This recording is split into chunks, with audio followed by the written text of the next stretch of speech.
Hey there, got a little piece of 220 grit sandpaper and I got it rolled up and I'm sticking it inside of this pinch bolt hole,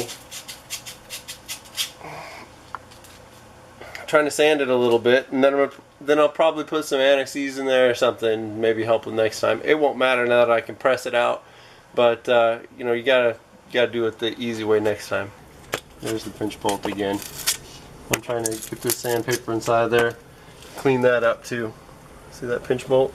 So that's where the bolt went through, and that's where the ball joint went through. I'm just trying to clean it up a little bit inside where the ball joint was. Here's the upper control arm right here.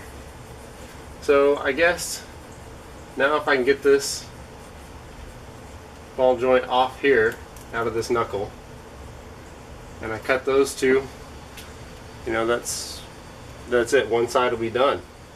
Looks like we got a little cotter pin here that I checked, and this bolt up here is a 22 millimeter. 22 millimeter. So go work on taking that off next. I've watched a lot of videos and they all approach this next part the same. So I got the nut off of the upper control arm, and now it's time to see if we can remove this ball joint here from the joint that it's in there. So I'm bringing in my best friend here. See what happens. Whoa! Whoa, dude! That was seriously wicked. Alright, oh man, I put a lot of stress on that brake line. Oh crap. Okay, well, I'm gonna tie this up. Alright, good job! Alright, so I bungee corded around the bottom here. Oh boy.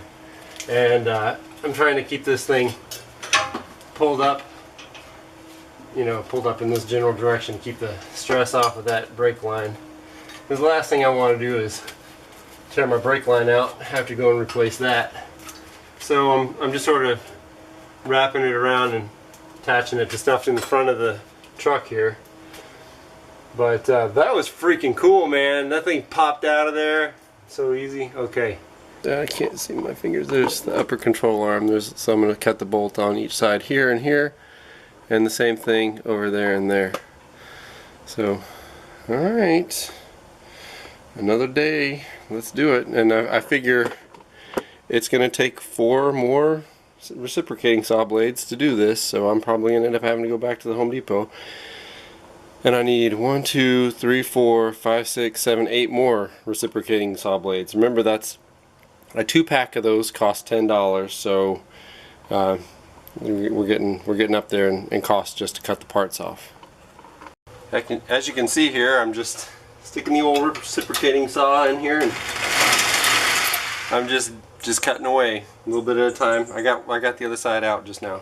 It was pretty easy. I'm able to get the back side of the blade in on that side, but this side I'm only able to get in about this far. So it's going slow, but it's going. I just sawed this half off, and the bolt is coming right out. So there it is. There's the bolt. Sawed off one side of it. Time to remove the upper control arm. There it is. That's going to be replaced with a tubular one. Remember, safety first. To this point, we've removed the lower control arm, the upper control arm, and had used the saw for some of it, so just be prepared for that. I know a lot of you guys probably don't have a saw, but you know what? It'll cost you a lot less to go and buy a saw than it will to take this to a mechanic and have them do it for you. I mean, I've been working on this thing for 2 days now, and lots of rusted parts, and they're going to charge you by the hour, so just know that it's not going to be cheap. This is the control arm that I removed, and you'll notice they're side specific. That rubber bumper is on this side. On this one and on the other side, the driver's side one, the rubber bumper is on that side. So you're going to want to make sure that you get the same one. Now you see I've still got tape on mine because I painted it. I thought that'd be super cool. It's probably pretty dorky, but it is what it is. Anyways, then there are these. See, I've got these two here, and you're gonna say, oh gosh, I need to pick the right one, but how do I know which one matches up with the one that's down there? Well, luckily they have a sticker on the side that says this side up. So I know that the top of this is the up side on this, so I'm just going to line this up here and go, that is the same as that same shape. And of course, this other one says this side up, and that is the opposite shape. So that must be the driver's side. Alright, super fun fact, these new lower control arms came with pinch bolts. So yeah, the one that I beat to heck earlier today, I don't have to worry about buying a new one of those. It came with one. So I just tested it out, 22 millimeters on one side, I believe 19 on the other. So now all we got to do is go and partially assemble this thing so that we can install it. The upper control arm came with a little baggie full of these Xterra fittings, and I'm going to take this 90-degree one. I'm just going to put it in there nice and easy. Remember, these don't have to be all the way tight as you can get them. They just got to be tight. Now this uses a 10 millimeter. Of course it's metric. Didn't you know?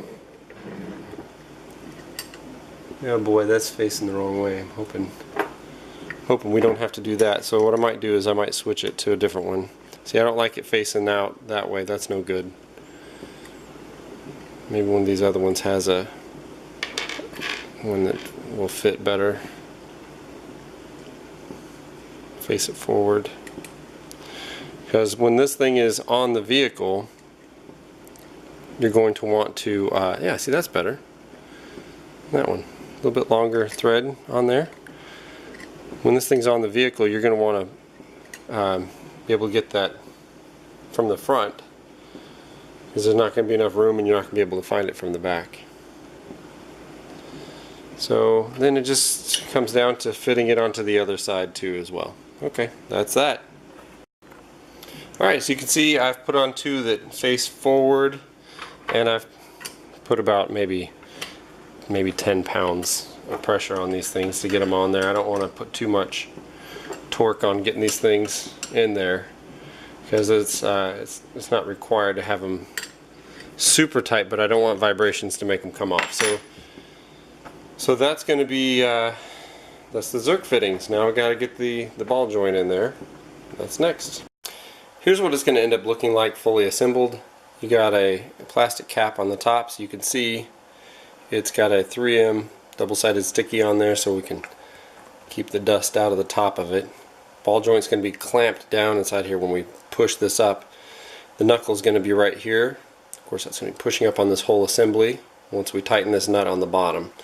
They gave me 2 washers. I don't know if I'm going to need 2 washers or not, because I guess I could put one. I don't know, they gave me 2 washers. I don't think I need 2 washers. I'm going to probably just use one. So, because this other one doesn't go up here. This is where the knuckle is going to go up this tapered thing here, and these won't fit up to the top of it. So it is what it is. And that's it. Just got my new bolts from Napa. They do not have the flared heads. They're not OEM, so they're just they said they're grade A bolts. But I went ahead and got washers for them because they don't have the flared heads. And I'm going to end up probably putting thread locker on them just in case. We got 2 different sizes. I got 4 of them for my upper control arms in case I end up having to saw off the old ones, and I got 2 for my lower shocks, because you can, I don't know if you can see that or not, but I really messed up those nuts on there. I might be able to use the bolt and just use their nut. I don't know yet. We'll see. Anyways, back to it. Gotta go get this thing put together.